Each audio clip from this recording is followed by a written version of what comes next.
Hey folks, and welcome to the Pipnotic Symposium for the 4th of January 2021.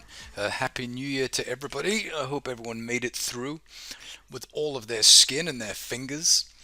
Here in Spain, we are slowly freezing to death. One thing that really baffles me is the houses here in Mallorca.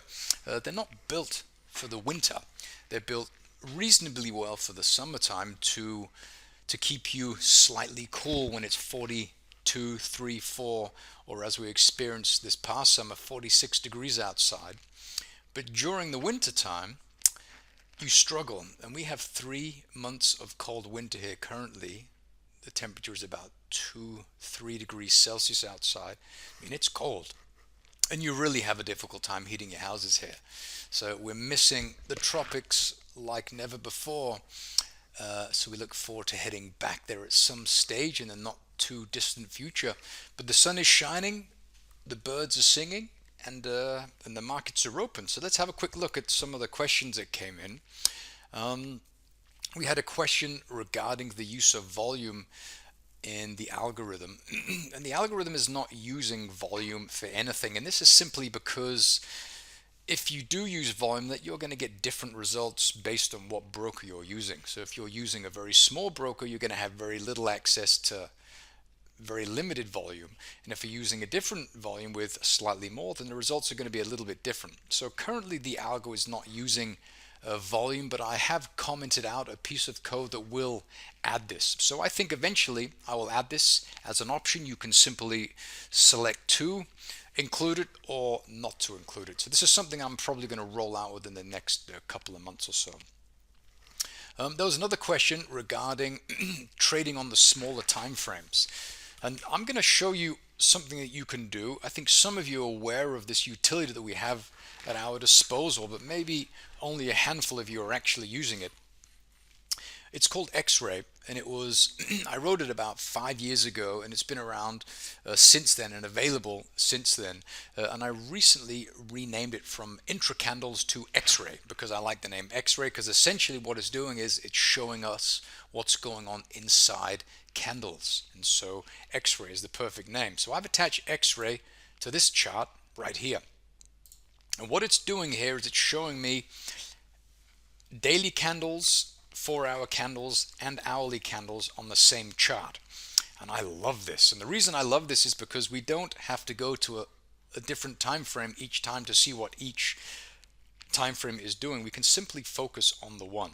And so when I look at a chart like this, you can see that we have an enormous amount of information. So zooming out a little bit, as you have here, you can see that we had some pin bars on the daily, price came down, we had this nice continuation pattern on the 4-hour chart, which was actually within the wick on the daily, and this is where price revisited. We had white candles on the daily chart being painted as price wriggled up. What is this? This is price attracting sellers. We had one poke up into this area here, and then we left. Okay, we had a small continuation pattern here where we had sell-off. We had an enormous dip, so clearing the road, wiping out, releasing liquidity into the market. Price came back, we distributed, and we sold, and now we're starting to move higher again. And the cool thing about looking at this way is that you can see what's going on in all of these time frames at the same time. So you can see the same thing happening here as we had here, where price was wriggling up sideways, and we had a nice sharp sell-off. Price was wriggling up sideways, and we had a nice sharp sell-off. And so price is going to obviously revisit these areas of distribution where we have these continuation patterns, or where we would typically find an area of supply when price is moving lower. And you can see something in here. We have a really nice 4-hour departure.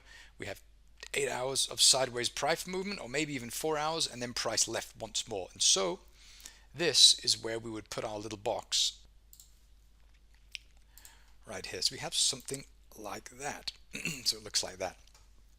And this is very nice. This is interesting because we are at the edge of a daily candle. We are at a daily, we're at a 4-hour continuation pattern. So this just gives us a lot of confidence as to why we would think price would have a bounce at this area. And this is the American dollar, Japanese yen. And there we have it. Notice this box is yellow. What does that mean? That means the 30-minute chart. So if you go to a 30-minute chart just here, you can see what it looks like. I mean, this is what it looks like here. So you can see here on the 30-minute chart, we have the area of supply, price testing it. The sell zone was just here. It went deeper, a little bit deeper, and this is where we sold. And so the area that we'd be keen to look to sell at is from this price point here, which is a 103, what does that say, 50 something. So if we go back here, we modify that,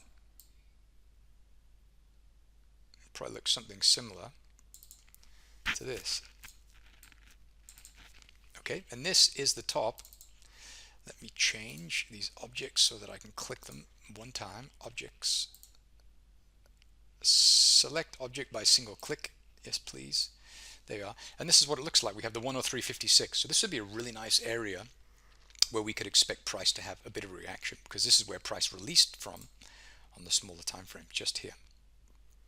Okay, and above that we have this one here, which, going back to the other chart, it brings us up into this area here, which is actually the origin of this 4-hour departure. Okay, so there's a lot going on there. We also have something up here, similar going on. You can see we had price moving up, and then we had a 4-hour and a daily departure from that area. And we can actually enable this to, we can see if the wicks went back. No, the wicks have not been back. This is the beginning of the sell zone for this area of supply just up here at the 104 area. So also another very interesting area. So these are just some of the tools that we have at our disposal. If you're not yet using them, I encourage you to use them. They're in the download package, so click them onto the chart. It looks like this. Here we have the Pipnotic XRay, and if you look at the settings here, it looks something like this, where you have your product key you can put in here. We have execution in sections like we have on all of the other ones, and then we have the all the other settings, which include the greater period multiplier. So we want to see candles from 1 greater, 2 greater, and 3 greater than the currently active chart.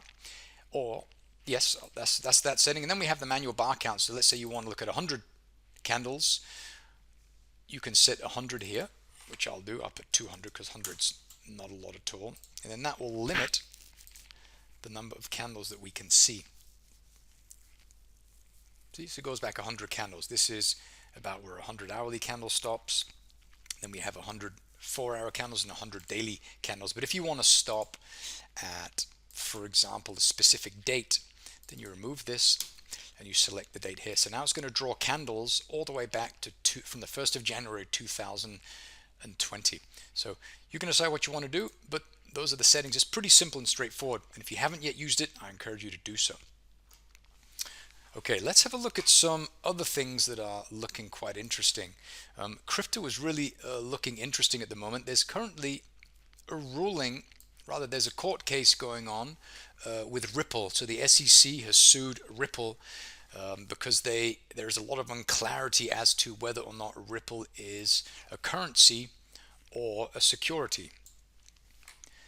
And this is very interesting to me, and I have a hunch that this is something that is being instrumented by the federal government, and they're doing this to shake the retail space out of their positions so that the big banks can buy Ripple at a discount price. And when it takes off because of the influx of institutional buying, then the retail space will get in at a much worse price, which is how it always happens. And so if you're holding Ripple, then I suggest that you wait before you do anything. What I've done is that I exited my Ripple, I bought Bitcoin, and now I'm up about 20% on my Bitcoin, and then I'll take the amount that I sold of Ripple, that money that I allocated to buy Bitcoin, and I use that to rebuy Ripple and probably get a few thousand additional tokens as a result. But I'm going to do that probably in the next coming days. But this is a very interesting opportunity, I think, for people who are not in Ripple, who are looking to get into Ripple, because I truly believe that this is something that has been caused on purpose to shake the retail space out of their positions. I mean, why would the SEC take a technology as good as Ripple and scrutinize it and try to kill it. In the UK, XRP is considered a currency. In other countries, it's considered a currency. So I expect that this uncertainty will cause prices to come down. The outcome will either be that it's a currency or a security, but this is a bet that I'd want to be on if I was advising anybody, and I don't know which way it's going to go. It could also go down. It could be ruled as being a security, but if it's ruled as being a currency, we could see incredible upside on XRP. So if you have it, hold it. If you don't have it, consider getting some now while prices are pretty low. Okay, well, I'm going to leave it at that for the time being. I'm going to do another video within the next day or so where we go over a bunch of different currency pairs, because I think there are some incredible opportunities just waiting around the corner. And I am duplicating my channel now. I have it on YouTube, but I'm also replicating everything to library.tv. I think it's a really beautiful technology, again, based on blockchain. I like the whole blockchain space. And so this is where I'd like to slowly move all of my material. But once again, thanks for watching. If you have any questions, please leave a comment or drop them in the Discord channel. Thank you.